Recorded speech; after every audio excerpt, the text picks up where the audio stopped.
Olá, que prazer darmos início ao nosso programa Sala de Imprensa. Nós estamos aqui sempre com a responsabilidade de ter grandes convidados. E agora nós temos a chance de apresentar para vocês alguém como nós, não é? Que a gente de vez em quando entrevista aqui umas feras que não é? São, na verdade, ponto fora da curva. Mas o nosso convidado de hoje, pessoa simples, um escritor, um palestrante, não é? Um homem que tem levado para todos os campos do Brasil a sua cultura, seu conhecimento, a sua experiência de vida, não é? E que ele vai contar aqui como atingiu o sucesso que ele tem hoje.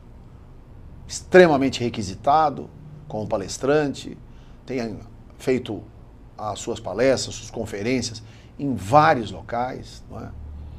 Em situações extremamente importantes, não é? Faculdades, em universidades, em programas de rádio e televisão. Não é?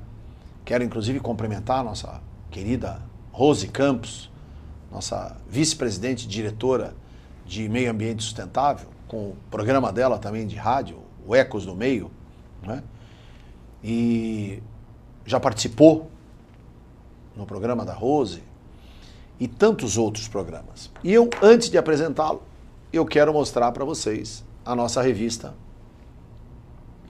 Olha aqui, essa revista Brotherhood Report. Trouxemos aqui na capa o prefeito João Dória Júnior e o empresário Flávio Rocha. Flávio Rocha é do grupo Riachuelo, não é? Onde as lojas, a cadeia de lojas Riachuelo no Brasil inteiro é uma das empresas do grupo. E nós temos aqui o nosso querido amigo, que é o publishman da revista, esse que é o nosso presidente de honra, o Rami Moscovic, com o seu famoso Estilo Rami, programa que vai ao ar na Gazeta todos os domingos, às 23 horas. E essa revista é um grande lançamento que tem como finalidade mostrar, não é, a força do empreendedorismo, dos negócios, dos vencedores, não é, dos grandes negócios do país, dos grandes empresários, tanto que traz aqui o Jorge Paulo Lema, de um lado, e do outro o Johnny Saad, presidente da Bandeirantes. E o Jorge Paulo Lema, eu acho que, na verdade, não precisa nem falar quem é, porque é a 7ª maior fortuna do mundo brasileiro, surfista, ex-surfista, não é? E que hoje está dando exemplo como um grande empresário que é no mundo inteiro. Dono da Embev, dono do Burger King e de tantas outras grandes grupos empresariais. E eu vou passar às suas mãos. Aliás, vou passar as mãos daquele que vai aqui nos dar uma entrevista, que é o meu querido amigo Ricardo Ourives, Ricardo Santana Ourives, nosso Rico Ourives. Como é que você está, meu irmão? Tudo bem? Muito obrigado, Sérgio. Satisfação estar com você. Uma honra aqui estar querido. contigo. Muito obrigado pelo convite. Estou envaidecido e muito animado para falar sobre educação, sobre as coisas que eu tenho plantado aí pelas cidades do interior de Pernambuco, no Nordeste, dos livros. Este ano foram 5 livros publicados. Que é um lindo. feito quase que impossível na nossa cultura, né? É verdade. No meio do Brasil. Autopublicação, né? Publicações independentes que tem um custo muito alto e que me traz, além da satisfação pessoal, me traz a satisfação de ver os frutos daquilo que eu tenho plantado. Entendi. Migrei, desta vez, né? De publicação para publicação infantil. Já vinha publicando livros sistematicamente, de ano em ano, para autoajuda, para livros ligados à motivação, à qualidade de vida, sonhos, expectativas, negócios. Que bom! Inclusive um livro chamado Show Cliente, onde eu falo sobre atendimento a cliente, ministro muitas palestras acerca desse tipo de trabalho. E também, este ano, eu quis publicar para crianças, livros paradidáticos. Porque quando eu estava dentro de uma universidade, ensinando numa faculdade, eu percebi que eu influenciava muito pouco na vida daquelas pessoas que já chegavam até a mim. E havia transformações, havia transmissão de conceitos, mas eu percebi que o foco de mudança seriam as crianças. E em cima desse objetivo, desse sonho de transformação, que é o meu objetivo de vida, é a transformação do meio onde eu vivo, do planeta onde eu estou inserido. Então comecei a pensar nos livros que eu tinha escrito em 2013, em 2014, em 2015, que estavam lá dentro do meu pendrive, estava no computador, e até que eu publiquei o meu primeiro livro, que é o Capitão, Capitão legal. Latinha. Muito legal. Que é E como é que chama o Capitão? Capitão Latinha. O Capitão Latinha. E os Garrafinhas. E os Garrafinhas. Falando sobre questão de sustentabilidade. Sustentabilidade, meio ambiente. Meio ambiente, eu li. Muito legal. A ideia com as crianças, eles se apaixonam por esse personagem que é tão carismático. É uma latinha que quer buscar ter um fim digno de uma lata, que é a reciclagem. Que legal. E além do contexto do meio ambiente... Vamos chamar essa cartilha, né? Cartilha, livro paradidático. Um paradidático. Porque é assim, né? A minha época, cartilha Caminhos Suaves, né? Era exatamente assim. Aqui tinha, se abria, aí tinha o A, não é? De abelha. Exatamente. Né? B de bola, C de casa, D de dado, e tinha um dado. Ia seguindo, né? Ia seguindo. E hoje você faz de forma exemplar, inclusive com papel, não é, reciclado, enfim, um trabalho... Então, a preocupação, Sérgio, do livro, primeiro eu fui ouvir pelo menos 300 crianças. Certo. Qual que era o tamanho do livro que deveria ser para elas? Você ouviu 300 crianças. Ia nas escolas, sentava com elas. Fantástico. E falava assim, o que você não gosta do livro paradidático? E a maioria respondia, quando é muito grande, que não cabe na minha mochila. Ou quando ele é muito grosso, ou quando a letra é muito pequena, ou quando ele é muito pequenininho, ele dobra a massa. Então, em cima disso, eu fui fazendo... Foi trabalhando. Colhendo informações para que colocasse dentro do mercado um produto que estivesse de acordo com a necessidade deles. Porque os professores, quando eles vão analisar, eles olham o conteúdo, mas pouco se percebia o tamanho da letra, por exemplo. Acho que não sei se dá para... Lógico. Para focalizar. Dá, né? Então, você se dá uma olhada, ele é um tamanho... Empresta aqui que eu mostro. Fica melhor, né? Olha. As fontes são... Olha que bela fonte, ó.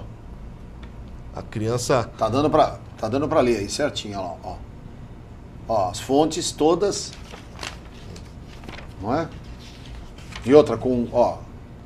Olha aqui, maravilha. Ó. Dá pra ler, inclusive, aí na televisão. Ó. Olha que lindo. Verdade. Editora Piquenique. Editora Piquenique. Essa é a sua editora? É o meu selo editorial, que a gente está fundando agora. Inclusive, já com o projeto da loja virtual, né, o e-commerce desses livros. Já tem o e-commerce? Já estamos fazendo. Qual que é o e-commerce? www.editorapiquenique.com.br. Ainda não está no ar, Sérgio. Ainda não está funcionando. A partir de dezembro, janeiro... Já tá. Não, porque senão a gente já ia colocar em caracteres aí para... Mas já estamos com o domínio, já estamos... E eu tô vendo que tem outras cartilhas aí, vamos ver. Os outros na verdade são 4, um ficou preso no correio, não deu tempo, tá na da greve, mas o segundo... É uma sequência. Na verdade são livros... quando eu quis montar essa editora, trabalhar com criança, eu não queria trazer apenas a poesia, a rima. Quando você estava pensando em montar a editora, é isso? Exatamente. Sérgio, quando eu pensei em montar a editora, eu estava preocupado na transmissão, na inserção de valores para essas crianças. Certo. Porque só a brincadeira em si, ela é muito bacana, ela entretém, mas eu gostaria que ele, além da paixão, a preocupação com letra, tamanho do formato do livro, ele se apaixonasse pela literatura. Entendi. Porque quem lê recebe informação, quem recebe informação tem conhecimento, quem tem conhecimento reflete, quem reflete pensa e quem pensa contesta. Né? Olha a vida de uma forma diferente.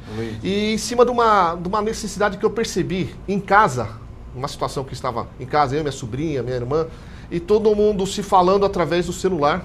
E eu falei, puxa vida, o celular é uma ferramenta que aproxima pessoas que estão longe e acaba afastando pessoas que estão próximas.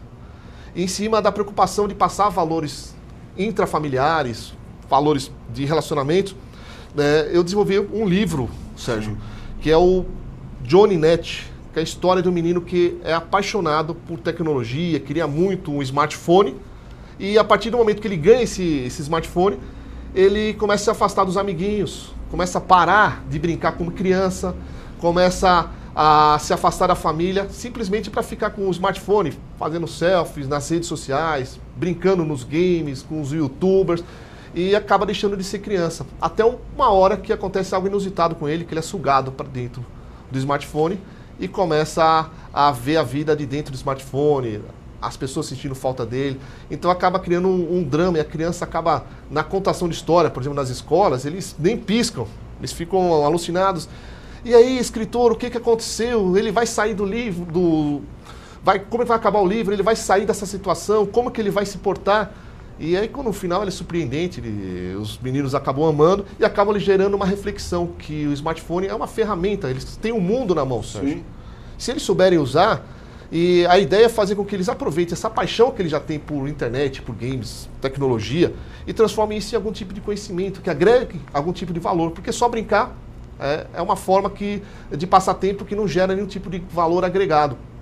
E dentro das minhas palestras, dentro das escolas, nós incentivamos os pais a buscarem agregar valores com essa tecnologia, com essa paixão que eles já têm por esse tipo de tecnologia, que não só a brincadeira, né? E em cima também, Sérgio, algo que uma pesquisa foi feita, que os pais hoje não têm tempo para as crianças. E eu detectei, através de algumas escolas, que os pais terceirizaram a responsabilidade da educação. Hoje, quem cria filho, assim, grosso modo falando, tem sido a galinha pintadinha, tem sido o DVD, tem sido a babá, tem sido o computador, o videogame. A criança está quieta lá, a mãe chega de uma jornada truculenta do dia a dia, uma jornada dupla. Aí quando ela vê a criança quieta, o que ela pensa? Opa, deixa ele lá quietinho, que eu vou lavar a louça, vou limpar o chão, eu vou cozinhar. E normalmente põe na frente dele um computador, não é? Exatamente. Um smartphone, não é? Exatamente. Um notebook, não é? Um iPad, um iPhone, e deixa ele lá. Deixa ele lá. Até para se ver livre, essa que é a grande verdade.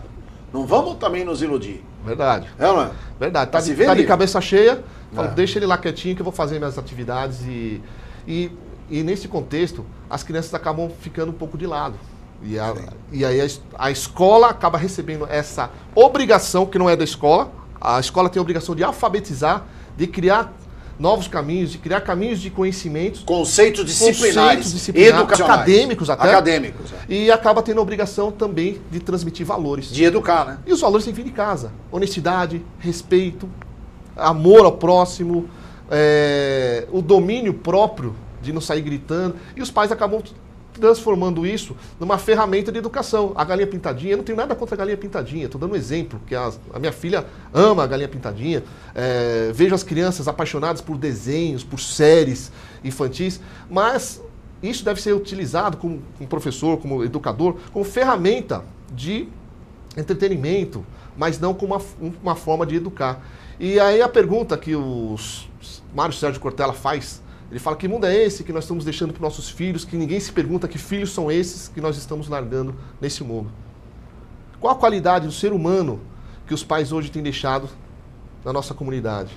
Que tipo de ser humano, que tipo de valores eles têm transmitido através da educação que eles têm passado para essas crianças? Que mundo é esse que nós vamos ter daqui 20, 30, 40 anos, com esses seres humanos que estão sendo lançados aí de geração em geração? O que eles vão fazer, o que eles estão recebendo que pode mudar hoje? Então, minha preocupação é gigantesca, Sérgio.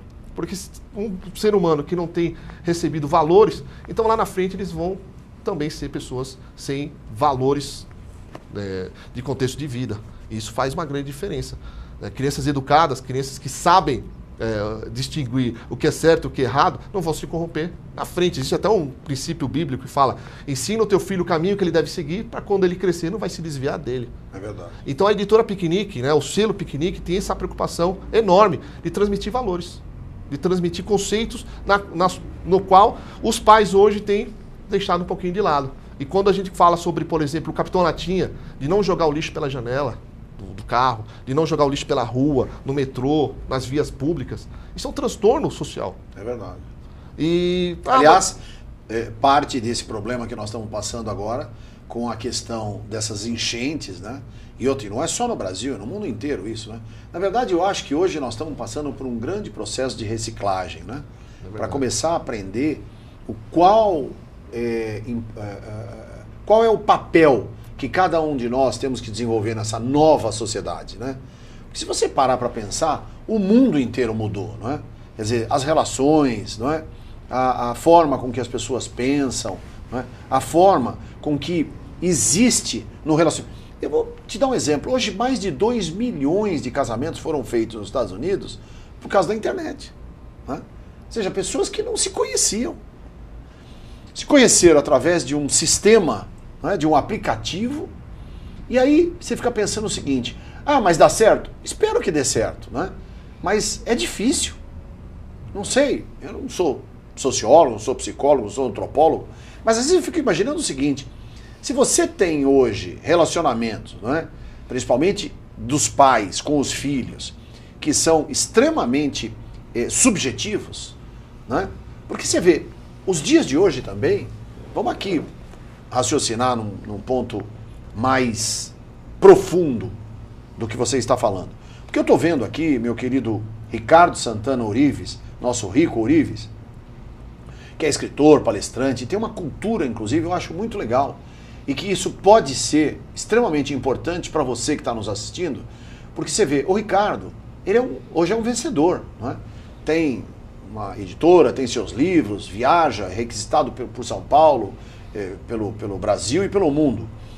Mas eu estava vendo, ele nasceu, não é, de uma família importante, eu conheço os pais dele, conheço o pai dele, a mãe, não é? Na Zona Leste de São Paulo, e viveu a sua infância em São Mateus. Verdade. Não é? Depois de lá foi para o Tatuapé, né? Estudou numa escola municipal muito conhecida lá na região, na Zona Leste, e quem mora na Zona Leste de São Paulo sabe do que eu estou falando, que é a José Maria Whittaker. Né? Sim. Depois de lá, como saiu, foi para o Tatuapé, aí estudou no Colégio Objetivo e se formou em Direito pela Universidade de Guarulhos, onde eu, inclusive, fui consultor, não é? Do chanceler e do presidente lá, meu querido amigo. Hoje mudou até a direção. Agora ele vendeu, né? Agora ele vendeu, É um grupo lá de Pernambuco. Isso. Que comprou, bom, né? Que comprou a universidade, né?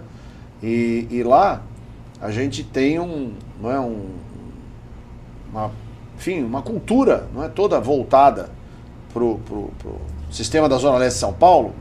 E depois você se formou em Direito, fez curso de pós-graduação, é advogado. Sou advogado. Portanto, você é advogado.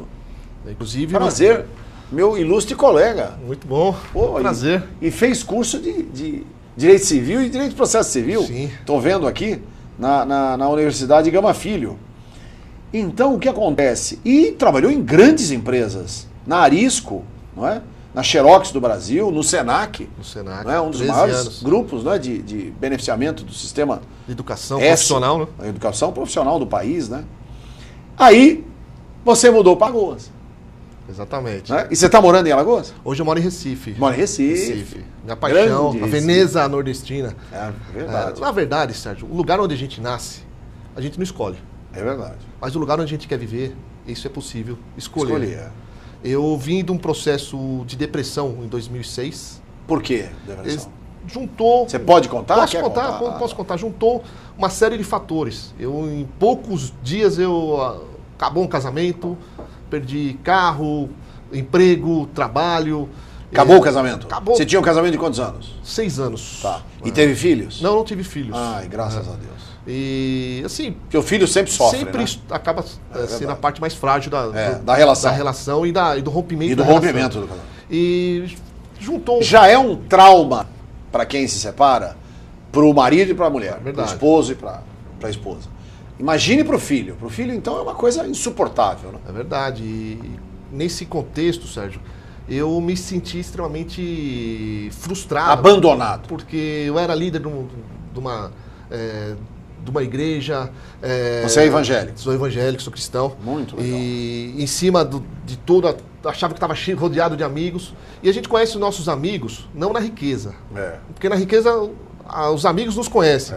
Mas quando a gente tem a diversidade. O que acontece? Hoje, tudo que acontece na vida depende exclusivamente da gente. Eu acho que nós somos o senhor do destino. Desde que aquilo que você planta, você colhe, né? E é o que eu estava dizendo, a respeito de uma máxima, né? A máxima é a seguinte: se você, né, tem interesse, né, de lutar por aquilo que é seu, seus objetivos, e você tiver coragem, determinação, você sempre vai alcançar bons resultados. É verdade. E a máxima é o seguinte: você é fruto daquilo que você planta. Tá certo? Quer dizer, e é como você diz, quer dizer, quando você nasce, é verdade, você não escolhe nem os pais, nem a família que você vem, né? E nem o local onde você mora. E nem o time que você torce. Porque até o time as pessoas escolhem por você. E nem a religião. Muitas vezes. Não, a maioria das vezes, a religião do nascituro, de quem, né, é herança dos pais. O que eu acho legal, não estou criticando. Né? E aí depois a pessoa vai reaver valores e vai montar uma estratégia, né? Porque aí ela tem a oportunidade de ter uma relação objetiva, né, com tudo isso. E aí ela vai dizer, não, eu vou continuar, não é, com essa religião ou com a outra, enfim. Né? Mas o que você está me dizendo, você acabou escolhendo o Recife, é a Veneza brasileira. Hoje eu moro em Recife. Quando eu saí de São Paulo em 2007, dia 27 de outubro de 2007... Foi marcante mesmo. Foi marcante, porque... E você estava com alto grau de depressão, é isso? Estava com alto grau de depressão, onde eu cheguei a sangrar pelos olhos, pelo ouvido, os meus dentes ficaram mole, não conseguia segurar.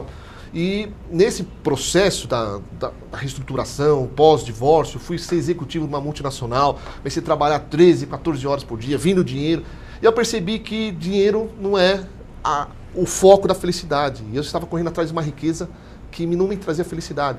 Que o dinheiro é uma ferramenta que gera conforto, segurança, mas não que me trouxe felicidade propriamente. E eu falei para minha família, vou para Maceió, que é um lugar que eu tinha conhecido, tinha me apaixonado como turista. Sim. E peguei a mochila, coloquei nas costas. Nesse dia fui bater no aeroporto Zumbi dos Palmares, 15 horas e 5 minutos, quando abriu aquele forno da temperatura do aeroporto para fora.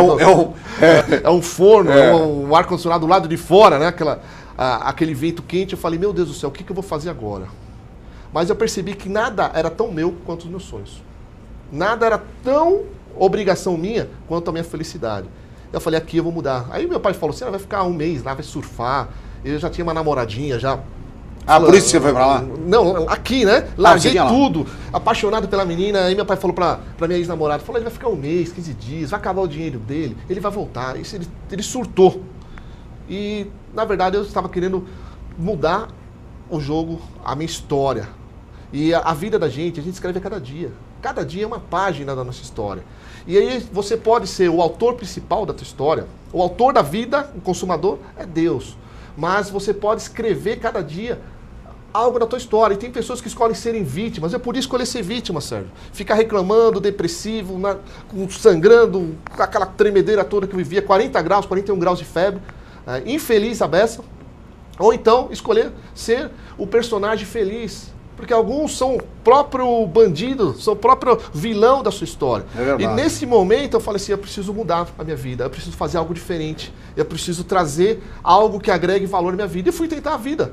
Sem nada, sem amigos, sem família, sem dinheiro, sem absolutamente nada. Eu fui na esperança de uma Bienal do livro que fosse me dar uma projeção, porque ali eu já era escritor. Meu primeiro livro foi um livro jurídico, o Exame da OAB Sem Estresse, que fui referência no Exame da OAB, de como passar no Exame da OAB sem cursinhos, sem os flamigerados traumas. E eu tinha um feedback muito bom, falei, esse é o caminho que eu vou fazer. Chegou lá, abriram minha mala, levaram metade dos meus livros, foi dinheiro junto, foi um processo muito doloroso. Quando você foi fazer a OAB? Quando eu estava lá em Maceió. Para fazer o... Para fazer a OAB, Sérgio, só um off aqui, eu falei para os amigos, eu falei, o jeito que eu estou estudando, o formato, a metodologia que eu estou utilizando, eu vou anotar e vou fazer um livro, que isso aqui é um trauma. Porque você estuda 5 anos e não pode exercer a tua profissão, para mim, naquele momento, era um tormento. Eu falei, eu vou me livrar logo disso. E aí eu comecei a utilizar uma metodologia que passei de primeira. E qual é a metodologia? Mapear conhecimento. Primeira coisa, eu tenho que saber onde eu sou bom, onde eu não tenho tanta habilidade. Conhecimento. E eu comecei quando eu pegava o metrô, eu lia os textos, resumos, e aquilo que indicava, eu não tinha o dinheiro para fazer o cursinho, mas eu estudava, gravava no gravadorzinho e ia estudando no metrô, ouvindo. Puxa vida, isso aqui é legal. E eu comecei a fazer provas constantes, simulados constantes. Falei, olha, isso aqui eu estou indo bem. Então, isso aqui já melhorei. Isso aqui, olha, eu não sei nada. Então eu focava mais tempo naquilo que eram minhas eficiências. E comecei a fazer... Você entrou de primeira? Entrei de primeira. Passei rápido. Né? Passei. Fui aprovado, escolhi inclusive direito tributário. E por coincidência, em Alagoas, depois de um certo tempo, eu fui dar aula na FA, na Faculdade Alagoana de Administração, em direito tributário. E eu adorei. Falei, puxa vida, essa aqui foi onde a minha segunda fase da OAB, onde foi que eu estudei e passei. E fechando esse aspa do livro do exame da OAB, eu falei, puxa vida, eu já sou um autor que já tem um livro, que já vendeu bastante, que já estive em todo o Brasil, já dei palestra para várias faculdades, eu vou conseguir lá. Só que entre a teoria e a realidade, existe um abismo entre a teoria e a prática, aquilo que se é. E ali eu sofri bastante, Sérgio. E eu demorei para me firmar. O Senac, na época, estava passando por alguns tipos de problemas, né? Estava tendo dificuldade de honrar com os meses do salário, começou a demorar. E eu percebi que, naquele tempo todo, eu tinha que me virar com outras coisas, Sérgio. E aí foi quando eu comecei a pensar, falei, puxa vida, eu estou no meio de uma situação tão adversa, que eu estava em São Paulo, estou longe da minha família, longe de todo mundo, sem receber salário direito, que teve uns meses ruins, quando eu entrei no Senac. Eu falei, preciso fazer outra coisa, eu preciso me reinventar. E aí fui ser DJ, fui dar palestra sobre autoajuda, escrevi um livro em cima de todo o meu sofrimento, de toda a depressão. E você tem esse livro? Não trouxe ele, está esgotado. É um livro chamado DNA da Felicidade. Em maio de 2018 ele vai sair a terceira, reeditado. Vai ser a terceira edição. Caramba! Desse livro, o DNA da Felicidade. Os 3 elementos que geram felicidade. Quais são os 3? O D, o N e o A. Deus, as necessidades e amor. Deus, que pode ser a tua fé, pode ser aquilo que você acredita, aquilo que te dá força para que você possa continuar. As necessidades, o que te força a sair da tua condição, da tua zona de conforto. Porque se está tudo bom, Sérgio, as pessoas não mudam. Se está tudo legal, as pessoas não fazem nada além daquilo que... Se ela vê que ela precisa de algo, se ela tem um sonho, ela vai fazer algo além. Porque, Sérgio, só outro off aqui, hoje o mercado está cansado de pessoas que dão 100% de si. E quem dá 100% hoje é normal.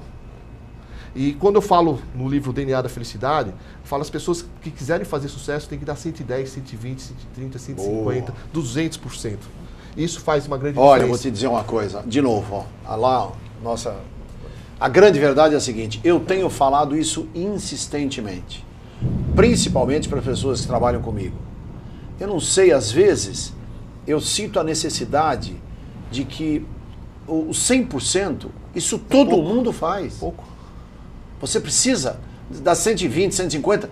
Aí eu tenho um grande amigo, chama-se Augusto Cury, um dos mais importantes, não é? Escritores, psiquiatra, fantástico. Eu sou mais amigo dele do que ele é meu amigo. Porque ele está sempre viajando, sempre em palestras do mundo inteiro, né? E eu sempre tenho o prazer de falar em nome dele. Porque ele tem uma tese que ele desenvolveu, que é a síndrome SPA, do pensamento acelerado. Já há 5 anos ele está com essa tese. Uma tese científica, provando, né, que esse aceleramento que existe, né, em razão daquilo que você se propõe a fazer e do mundo de informações que tem na sua frente, você vê, um dos detalhes que o imperador de Roma, né, no Império Romano, tudo que ele tinha de conhecimento e de informação à época, hoje uma criança de 9 anos tem. É verdade. É uma coisa, não é? Se você parar para pensar, ele fala de coisas que são outra coisa que é importante. Você veja, Antigamente não, 10 anos atrás, não é muito antigamente, 10 anos alcança aí, não é? Dos 7,8 bilhões de habitantes no mundo, você pega quase que 80%, não é? Porque as crianças que têm menos de 10 anos, o resto tem mais.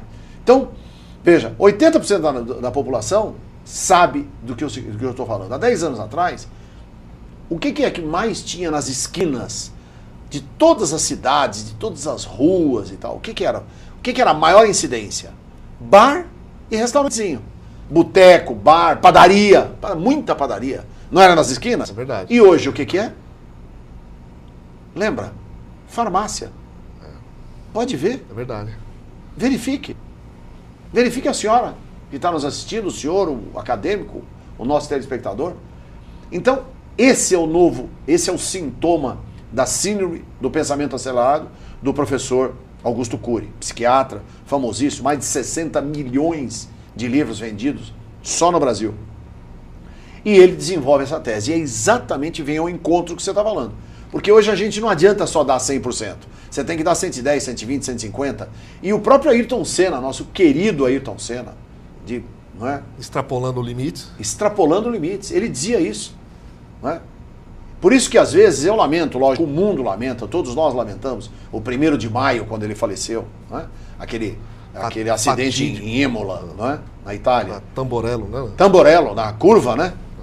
Tamborello.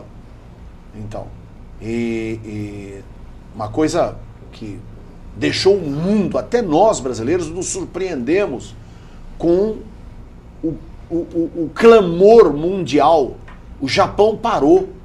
Não é? A Europa fizeram 3 dias, vários países da Europa fizeram 3 dias de cerimônia, né? De culto à morte dele, não é? Rendendo homenagens. Né? E isso tudo sensibilizou o mundo. E ele dizia o seguinte: eu quero morrer em alta velocidade. Ele morreu a 350 km por hora. Tudo bem que foi um erro mecânico, ficou provado, enfim, aliás, até um processo que nunca terminou lá, né? E, enfim, tudo ficou ainda nebuloso, mas foi uma peça que saiu do carro e tal, né? Que acabou atingindo o cérebro dele, né? Furou o capacete, enfim. No fundo, o que eu quero dizer, essa síndrome do pensamento acelerado é exatamente isso, quer dizer, você correr atrás, né? Desesperadamente das informações. Mas, por outro lado, em razão do mundo competitivo que nós vivemos, se você não tiver ligado, se você não tiver plugado, se você não tiver, não é, a atenção constante para que você possa, de alguma forma, suplantar a competitividade do mercado, você está fora do game, né? Você está. E algo... A verdade, Sérgio, hoje, nós deixamos de cuidar da principal ferramenta de sucesso do ser humano. A gente está falando da 150%, 200%. Antes eu achava que era muito bonito falar que não tirava férias. Nunca tirei férias, eu achava maravilhoso isso. Tem nada achava a que ver. era coisa de vagabundo. Eu falava, isso aqui vai tirar férias o quê? Isso aqui tem resultado. E quando, nesse processo que eu falei da depressão, eu comecei a fazer exatamente síndrome do pensamento acelerado. Comecei a pensar 300 coisas ao mesmo tempo e esqueci da principal ferramenta de sucesso, sou eu. E quando no livro eu falo lá do DNA da felicidade, a primeira aspecto para as pessoas alcançarem a felicidade, além da fé, além das necessidades, é o amor. Se você não se amar, hoje, antes de vir fazer a entrevista, eu fui fazer algo prazeroso, fui comer meu sushi, né? Fui fazer a minha massagem, lá que fiquei lá, você não tem vergonha de ficar lá no shopping, lá parecendo um frango lá, um leite amassando. Falei, hoje eu faço as coisas segundo aquilo que me dá prazer. Isso aqui é prazeroso demais. Que lindo. Quando eu fico, às vezes eu exagero, e aí vem as consequências, e aí eu acabo me tornando até cliente dessas farmácias, porque por exagerar eu falo, opa, estou dosando, vou dosar, e eu preciso de qualidade de vida. Quando eu escolhi Maceió, eu estava, na verdade, fugindo, não entendia por que eu estava fugindo, estava buscando qualidade de vida. Estava buscando algo além que eu não tinha aqui. E quando eu comecei a ver que, quando eu mudei para lá, uma pessoa falou, aqui em Maceió, as pessoas têm muito talento. Eu falei, talento? Quer ver, ó? Chama o garçom. Aí demorou uns 5 minutos para chegar o garçom, falando, tá vendo como é talento para chegar? Talento para servir? E aí quando eu comecei a entrar no ritmo, né? Esses dias eu quase infartei, que ainda sou paulistano ainda, que ainda corre sangue paulistano. Esses dias numa avenida como a Radial Leste aqui em São Paulo, Sim. o indivíduo me para na faixa da esquerda para comprar morango. Do outro lado da pista, chamando, vem aqui, eu quero morango. Ligou o pisca-alerta, e lá em Recife tem muito isso. Você ligou o pisca-alerta, você está com campo magnético, você está imune à multa, o mundo que desvie de você. E eu falei, eu preciso aprender um pouco dessa característica do nordestino. Eu preciso desacelerar, eu preciso viver ali. Quando eu comecei a entender um pouco melhor, fui morar de frente para o mar, Sérgio. A primeira coisa que eu queria, desde criança, eu queria morar de frente para o mar. Eu já comprei minha prancha de surf. Aí toda segunda-feira, às 5 horas da manhã, descia lá descalço e pegava minha onda. E eu falei, puxa vida, cadê o estresse? Cadê aquela pressão que eu tinha? Cadê? E percebi que eu tinha como encontrar felicidade sem estar vivendo alucinadamente. Mas uma coisa que ninguém poderia falar de mim. Eu dava 200% de mim. Quando chegava, é intenso o tempo todo. Se é para descansar, tem que ser intenso. Se é para você cuidar da tua saúde, ser intenso. Se é para trabalhar, seja mais intenso ainda. Porque os teus sonhos dependem única e exclusivamente de você. E as pessoas, Sérgio, nesse novo tempo de competitividade, e essas competições geraram fábricas de frustrações. E as pessoas, hoje, elas terceirizam a responsabilidade do fracasso. Olha, eu não consegui porque o meu chefe me persegue. Eu não consegui porque o mercado não está comprando. Eu não consegui, dinheiro não desaparece. Nós estamos vivendo um momento difícil. Mas o dinheiro não vira pó. Não. O dinheiro ele deixa de circular. As pessoas ficam mais receosas. E as pessoas estão abismadas com como eu estou crescendo em tempo de crise. Em tempos difíceis. Graças você a é maluco, você vai estar montando, está vestindo até o que você não tem em livros. Ninguém lê no Brasil. Opa, você acredita nisso. Eu acredito cegamente que as pessoas gostam de literatura. Só que elas não tiveram o hábito, não tiveram a cultura. E quando uma criança, por exemplo, percebe esse gosto, e eu vejo, isso aqui não é dinheiro. Não é o dinheiro. Mas quando a criança fala assim, pai, não joga o lixo pela janela. Puxa vida, valeu a pena o investimento. Valeu a pena os 200% que eu dei, que me custaram para fazer um trabalho com literatura. E lá em Maceió, Sérgio, eu comecei a dar palestras motivacionais, autoajuda, falar de pessoas. Porque eu desenvolvi uma tese que existe só 2 tipos de pessoas. As que vivem e as que sobrevivem. Não tem mais. 95% das pessoas sobrevivem. E 5% vivem. Eu fico brigando para não cair para o lado do sobrevive. Porque pessoas trabalham apenas para pagar conta, para pagar escola, para pagar aluguel, simplesmente para pagar. Eu vivo hoje, quando eu trabalho, o meu trabalho ele é uma ferramenta de felicidade. Poxa vida, eu estou pensando em fazer uma viagem daqui a 2 anos. Vai demorar, Sérgio. Mas o meu trabalho está me proporcionando dia a dia. E planejar um futuro onde você possa ter a oportunidade de, dentro das suas possibilidades, dentro realidade, do seu planejamento estratégico, dentro da sua realidade, você viver bem. Você viajar, você confortavelmente estar com a sua família. Exatamente. E algo que as pessoas querem tudo para ontem, Sérgio. Nós estamos vivendo a geração do já. Se a internet demora, as pessoas ficam estressadas, elas perdem até o humor. Quando não está baixando o vídeo lá, o vídeo não baixa. E aí as pessoas, essa porcaria, aí já desconta na criança, já sai bravo, porque micro-ondas, bota a pipoca lá no micro-ondas, eu quero para agora. Eu quero o lanche rápido, eu quero tudo para ontem. E esquece que a escolha que você fizer vai ter um tempo de maturação. E você também tem que adequar a sua possibilidade com a realidade. Por exemplo, a minha realidade hoje, eu invisto tudo que eu tenho em livros. Sobra dinheiro, sobra riqueza, você vai estar viajando o mundo todo. Eu viajo divulgando o meu trabalho. Porém, eu sei que todo o tempo de maturação frutifica. E esse fruto é o que as pessoas querem para ontem. E eu já escrevo livro há 15 anos, Sérgio. Não é de agora. E quando eu falo assim, puxa vida, que sorte que você tem. Não é sorte. Né? É trabalho, é determinação, é vontade, é você estar sintonizado com as necessidades e a realidade da vida. Outro dia me perguntaram assim, Rico, como que você consegue escrever, por exemplo, eu tenho um livro que eu lancei em maio, chamado Quem For Perfeito que Atira a Primeira Pedra. E me deu muito trabalho esse livro aqui, Sérgio. Esse aqui eu lancei em maio. Veja aí. Esse livro fala sobre as relações humanas. Pouco antropologia, Sérgio. Falo sobre racismo, sobre homofobia, xenofobia, intolerância religiosa. E era um rapaz que eu percebi que as pessoas são um pouco assim, que elas olham e os outros que são diferentes são errados. E esse livro, a mensagem é que a diferença não é algo criminoso, não é algo... Eu não sou inimigo porque eu uso uma camisa do Corinthians, outro usa do Palmeiras, ou que um profere uma fé e outro profere outra. Porque eu venho de um lugar, eu sou nordestino, outro é paulistano, são diferentes. Essas diferenças são características, e as características são maravilhosas. Isso que faz com que o ser humano se complete. E eu falo toda vez, você vai precisar de gente até para carregar o teu caixão. Até todo tempo você precisa de pessoas, independente daquilo que ela acredita ou não. E quando eu acabei de publicar, foi quase que um parto de gêmeos, que foi muito dolorido essa publicação. Fala, você trabalha de manhã, tarde e noite, faz academia, dá palestra, dá consultoria, qual o horário que você tem para escrever? E eu respondi, esse livro eu usei nas minhas horas vagas, da meia-noite às 2 da manhã. Aí depois, quando me viram numa grande livraria, falaram, rapaz, você tem muita sorte.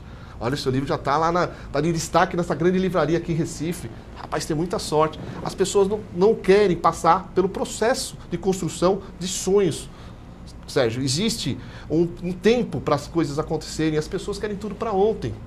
O livro, ele não sai. O Capitão Latim é um menino de 8 anos. Quanto tempo demorou para você escrever esse livro?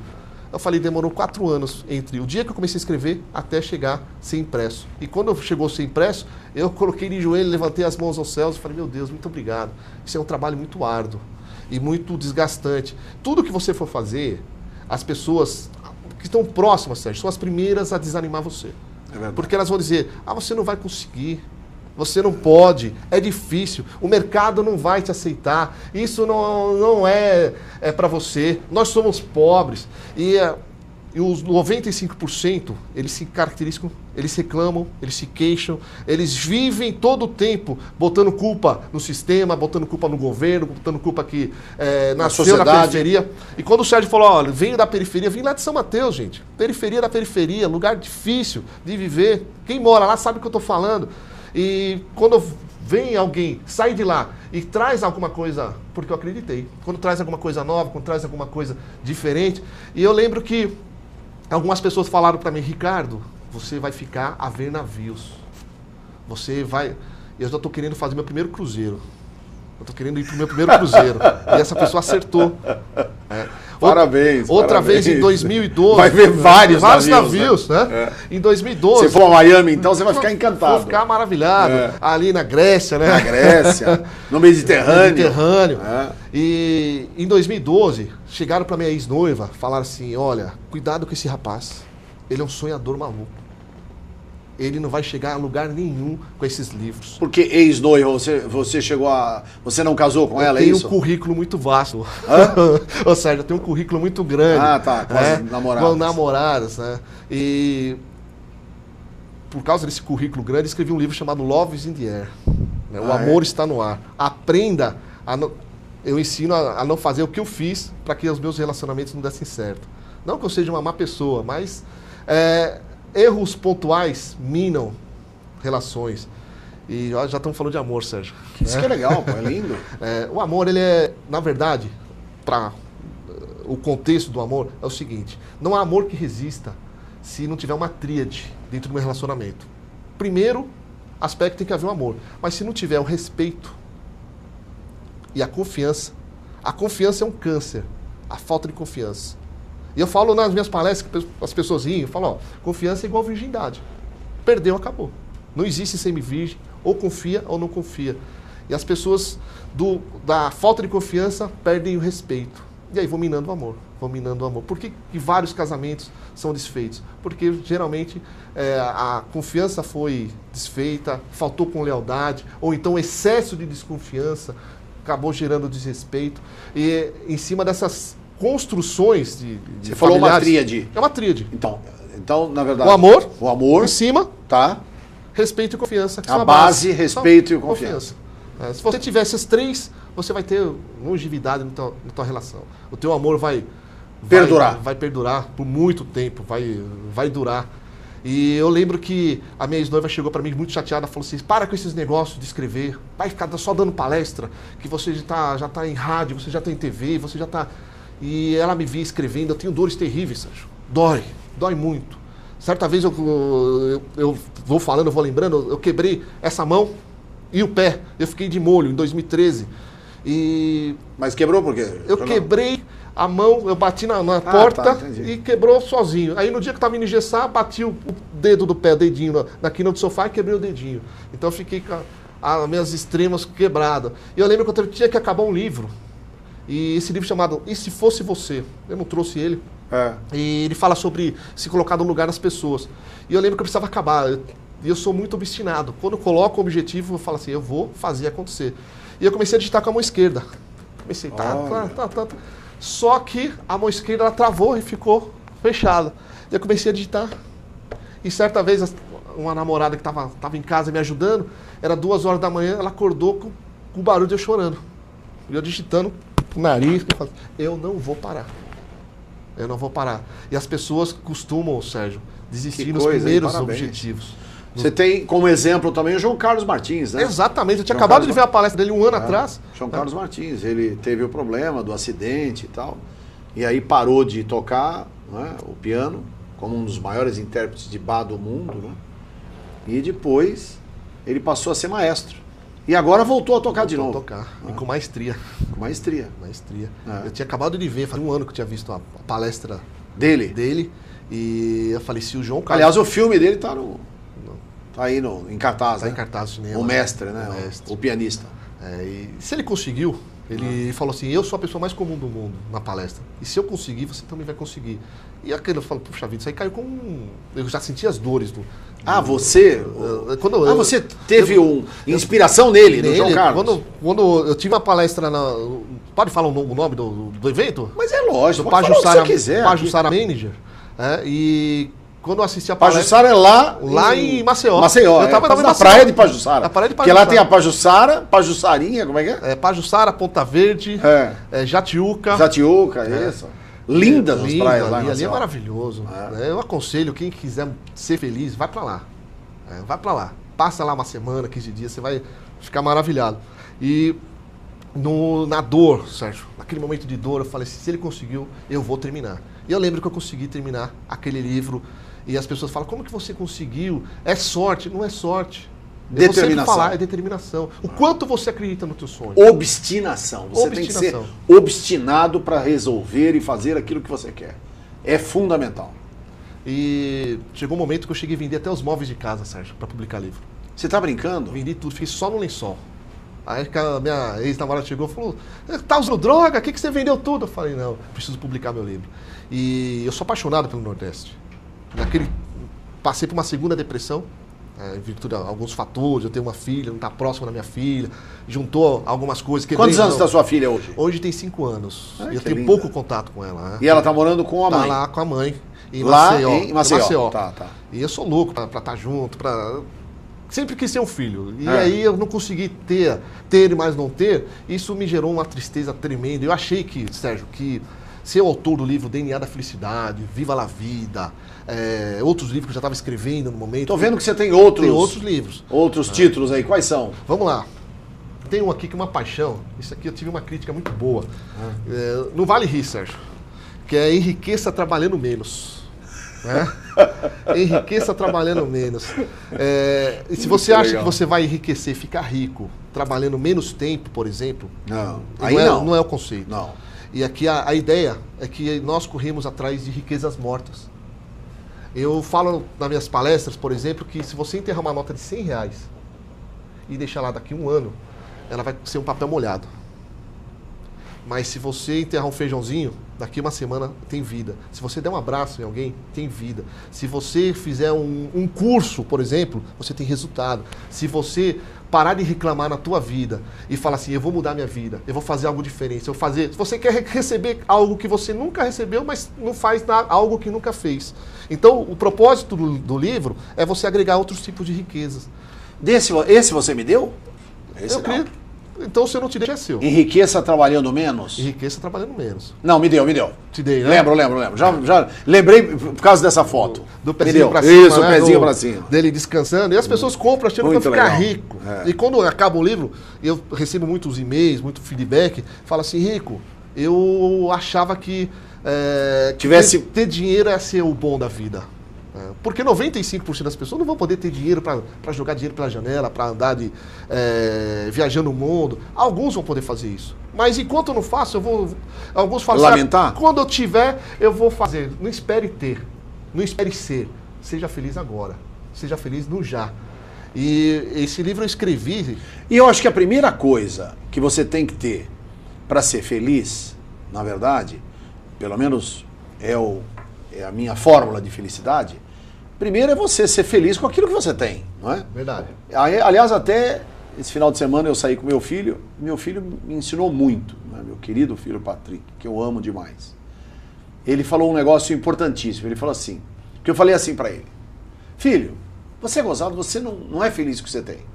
Ele falou, não, é diferente, eu quero muito mais. Eu não estou satisfeito. Eu não estou satisfeito, eu quero muito mais. E aí a gente começou a discutir, a conversar sobre isso, e ele me deu um ponto de vista que eu achei interessantíssimo, porque eu falei, pô, eu se estiver andando de ônibus, eu vou estar feliz. Eu não ando de ônibus há 40 anos, com todo respeito, não é? Mas, quer dizer, então, veja, não é demérito nenhum andar de ônibus, eu acho até que, não é? Mas, enfim, a vida me deu um outro patamar. Então, o que acontece? E ele falou, mas se for preciso, eu vou andar e vou ser feliz. Eu ando de metrô e sou feliz. Eu tenho amigos que falam, pelo amor de Deus, andar de metrô, que isso? Quer dizer, eu acho que o conceito discriminatório, eu acho que você tem que estar alegre e feliz naquilo que você está fazendo. O que é que eu te falo? Eu adoro pegar o metrô, principalmente aqui da Paulista, que você para em estações maravilhosas, você vê obra de arte, verdade. E você vê hoje cultura, você vê inclusive como é em Nova York, né? Você vê aqueles movimentos culturais, você vê também aquelas performances, né? O cara tocando um saxofone, outro tocando um clarinete, outro tocando uma flauta. Cultura pura, viva. Você vê, outra coisa que a gente tem visto muito na Paulista, que eu adoro, são aquelas pessoas que se transformam em estátua, né? Pô, sim. Eu acho lindo aquilo, né? Uma performance maravilhosa. E eu, inclusive, acabo, quando quando há possibilidade, eu sempre dou um dinheirinho a mais. E aí, tem casos, inclusive, que a estátua vem e pega na minha mão. Teve uma que me abraçou, porque falou, puxa vida, graças a Deus chegou o meu almoço aí, né?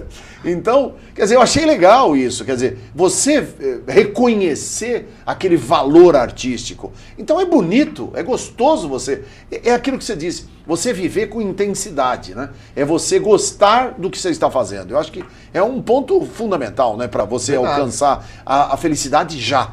Sérgio, eu tenho um livro, meus pais ficaram muito chateados com esse livro, que eu escrevi como que eu quero o meu velório. Eu já escrevi.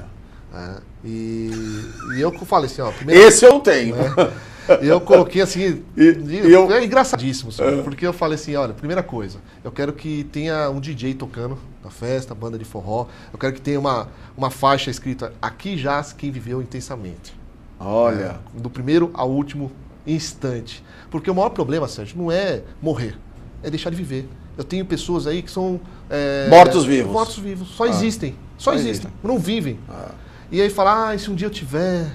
Eu, lamentavelmente, eu tenho, inclusive, um conhecido, que aí acabei, não tendo mais um relacionamento estreito com ele, mas eu tive, que ele era assim, né? Quer dizer, uma pessoa que não viajava, não saía, nunca viajou de avião, porque tem medo, não gosta, aí depois, enfim, coisas muito... Você não vive, passou a vida e ele não viu. Juntando. Exatamente. Bens materiais, quer dizer, a felicidade pelo dinheiro, pelo próprio dinheiro, né? Eu acho que E isso me gerou, Sérgio, uma grande preocupação Quando eu falava assim, poxa vida, eu vendi os móveis da minha casa, vendi tudo, e eu não queria voltar para São Paulo de jeito nenhum, porque seria uma forma de fracasso. Puxa vida, perder tudo de novo. Eu perdi tudo 4 vezes, Sérgio. De ficar no zero. E era a 4ª vez que eu estava perdendo tudo. Eu falei, meu Deus do céu, não dá mais isso aqui. E voltei para São Paulo. E aí eu percebi que meus pais ficaram extremamente frustrados, porque o formato de educação que eles me deram, e eu vejo que a maioria das famílias dão esse tipo de formação educacional, que criam filhos, Sérgio, para serem bem-sucedidos. Criam filho para terem coisas, mas quase ninguém cria filho para ser feliz. E eu falo nas palestras, eu estive no Rio de Janeiro, e eu comecei a falar sobre isso, e alguns pais começaram a chorar, falam, não se preocupe em ele ser um doutor. Se ele falar que quer ser um pasteleiro, não estou desmerecendo nenhum pasteleiro, ele vai ser o melhor pasteleiro do bairro, ele vai comprar a casa dele com pastel, ele vai mobiliar a casa dele com pastel, ele vai casar com pastel, vai montar uma rede de pastelaria, porque aquilo que ele faz com amor é diferente. Ele consegue dar os 100%, 120%, 150%. E a gente está até começando, antes da entrevista, que está cheio de prostitutas do dia a dia, que trabalham apenas pelo dinheiro. Se vende o melhor da sua vida. Se você não entender isso, é o seu tempo. Você precisa entender que o melhor da sua vida é o seu tempo. E o seu tempo é valioso. E se você não tem prazer no seu tempo, você está sendo uma pessoa que simplesmente sobrevive. Alguns escolhem no show da vida estarem no palco ou outros na plateia, Sérgio. Já ouviu falar muito.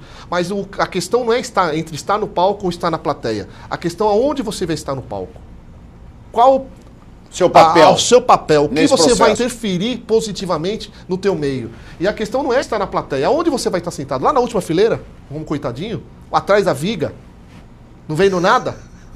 Eu não me contento. Se for para ficar no palco, eu quero estar no camarote VIP. Comendo camarão, passando champanhe, pertinho do palco, ter acesso aos camarins. Eu quero ter uma vida diferente. E as pessoas se contentam com pouco. E quem se contenta com pouco, quando recebe quase nada, já acha muito. A ideia não é você ter, mas você buscar coisas que tragam felicidade. Quer ser cabeleireiro? Vai ser cabeleireiro. O melhor cabeleireiro. Vai ser o melhor porque você ama. Faça aquilo que tu amas. Tem pessoas que você chega assim, Sérgio, olha, eu fico horrorizado nos atendimentos. Eu ganho dinheiro dando palestra para empresas, porque as empresas cuidam todo com estrutura, colocam computadores novos, fazem todo um investimento enorme e esquece do principal, que é o material humano, capital humano. Aí você chega para ser atendido e o próprio atendente está mal-humorado, está chateado, está desgostoso. E outro dia eu falei para ele, cara, o que você gosta de fazer? Aí ele falou, moço, eu estou aqui que eu preciso pagar minhas contas, só que vamos resolver logo. Eu falei, mas me fala o que você gosta de fazer. Ah, sou pintor. Eu falei, por que você? Ah, porque não tem espaço, não tem... Começou a colocar um monte de desculpas. De empecilhos. E é aquela coisa que eu falo, terceirizando a responsabilidade. Eu falei, o que te impede de ser um bom pintor? Ele, não sei. Eu falei, sabe o que te impede? De você ter coragem. Porque para você escrever um livro, você precisa escrever a primeira linha. Para você dar a volta ao mundo, eu preciso abrir a porta de casa. Para você sonhar, eu preciso dormir. Eu preciso fazer alguma coisa para que as coisas aconteçam. Elas não vão vir do céu.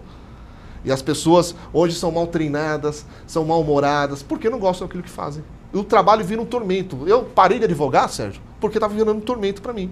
Chegava no domingo, você quer perceber se a tua vida não está legal, se você não está bem com o seu trabalho, com a tua vida profissional, quando chega domingo à tarde, você fala, ih, amanhã tem que voltar ao trabalho. Eita, meu Deus do céu, amanhã vai ser o dia, tem que acordar cedo. Você percebe quando você gosta, quando eu vou dar aula, eu não vejo a hora. Hoje eu acordei 4h30 da manhã para estar aqui na... Por que acordei 4h30? Porque eu adoro o que eu faço. Quando eu falar, vai fazer um lançamento de um livro, vai dar uma palestra... Eu sou o primeiro a acordar, o primeiro a chegar, o último a sair. No Senac, às vezes os vigias ficavam bravos comigo, falavam, você não vai embora não? Na faculdade, eu falava assim, eu valorizo o teu investimento. Eu era o primeiro a chegar e o último a sair. Eu valorizo cada centavo, porque eu amava aquilo que eu fazia. Isso faz diferença. Porque você quer fazer diferença na tua vida, faça aquilo que você ama. Chega de existir, simplesmente, de ser mais um. No meio de tantas gemas amarelas, pode ter uma gema laranja. Pode ter uma gema diferente, um ovo diferente. Não seja mais um. Ah, mas todo mundo é assim. A minha vida é assim. E as pessoas se acomodam. Se limitam. Se limitam. E o limite é o que te faz pequeno. E um dia eu acreditei que eu podia chegar até essa altura aqui, Sérgio. Quando eu alcancei, eu acreditei que podia alcançar mais. E quando eu falaram assim, você vai ter sorte de você publicar o seu primeiro livro. Eu fiquei 3 anos tentando, Sérgio. Sabe como eu consegui o primeiro livro? Na fila do banco. Falando do livro, o cara ouviu. Era um amigo meu até de faculdade, falou, tem uma editora, vou publicar esse livro, deixa eu ler. Se for bom, se os 3 aprovarem, os 3 sócios, você vai ter. Se um não tem. Mas se os 3 aprovarem, os 3 aprovarem. E qual foi esse livro? O Exame da OAB Sem Estresse. O Exame da OAB Sem Estresse, foi o meu primeiro livro. Consegui publicar ali na fila do banco. Ninguém me dava... o livro Capitão Latinha, mandei para um monte de editora e ninguém respondeu. Falei, vou lá e vou fazer. Esse aqui, me pediram uma fortuna para publicar. Eu falei, vou fazer sozinho. Tudo são autopublicações. Eu podia dar um monte de desculpa. Olha, eu não consigo ser escritor porque é muito caro publicar livro. É caro pra caramba. É alto o valor. É verdade, é verdade. O investimento. Investimento. Tem livro que eu publiquei e não e falar em alto investimento, eu quero lembrar novamente da nossa revista Brotherhood, aqui com o nosso querido João Dória Júnior, o Flávio Rocha, o presidente do grupo Riachuelo, e aqui do seu lado esquerdo, o Jorge Paulo Lema, né, esse big boss, grande empresário do mundo dos negócios, né, a 7ª maior fortuna do mundo, e do lado direito, o nosso querido Johnny Saad, presidente da rede de televisão Bandeirantes, essa que é uma das maiores redes de televisão do país. E nós temos aqui, né, o nosso querido Rami Moscovic, que é o publishman da revista, não é? E é o homem que idealizou essa revista e a mesma coisa. Investiu, gastou, acreditou, não é? Aliás, esse comercial aqui é do grupo Comolati, do nosso querido amigo Sérgio Comolati, que está fazendo 60 anos, o grupo Comolati. Nós, na verdade, meu querido amigo Rico Orives, terminamos o nosso tempo. Foi uma hora agradabilíssima. Tivemos a honra de conhecer as suas obras.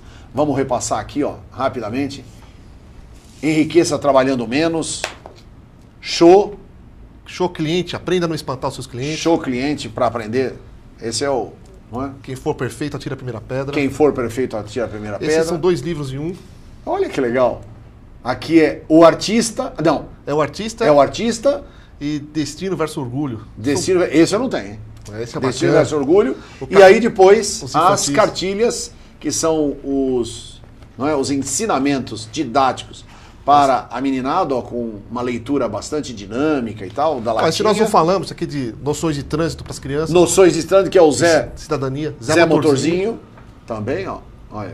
Olha aqui, olha não que parar beleza. Em vaga de deficiente. Então, e o Johnny Net. E o Johnny Net, que esse é o menino que acaba entrando dentro do celular dele, de tanto que ele queria ter um celular, e aí depois ele vê que ele está completamente fora do mundo e da realidade em razão de ter se envolvido demais com as informações da tecnologia da informação.